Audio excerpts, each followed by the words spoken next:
So let's do just that. Let's maybe hone in on the differences. If you could first start with the difference between 3PL and 4PL. We've heard about this evolution now for a couple of years. Tell us what's really the main understanding behind the differences of 3PL and 4PL. Yeah. So I'm going to speak at really broad levels, right? And I'm sure some folks will find some ways to challenge some of these definitions, but at a really high level, right? 3PL is about execution, right? It's about moving goods, managing partners, transportation, warehousing, fulfillment.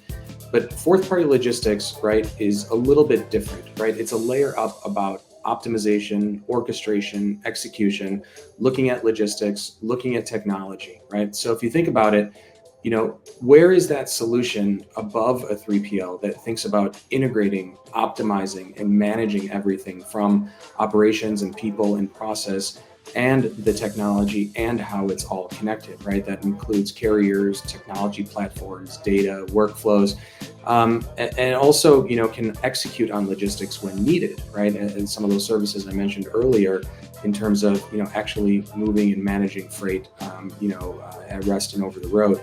So, if you think about modern versus traditional, right, to your question, I think traditional 4PLs, right, they're more of a closed ecosystem. They have a solution, they have a technology stack, they have, their, playbooks, to manage a certain niche of customers. And they're really forcing their customers into proprietary, solutions that you could argue are closed, right? You're in a walled garden. Modern 4PL is a totally different approach. It says it's open, right? Any technology you want, any system you want, any partner you want, you can choose and mix and match. And instead of saying, hey, I need that orchestration and integration layer from a fourth party provider, but I'm going to use their stack, versus I need all of that, but I want to mix and match my tech and my partners.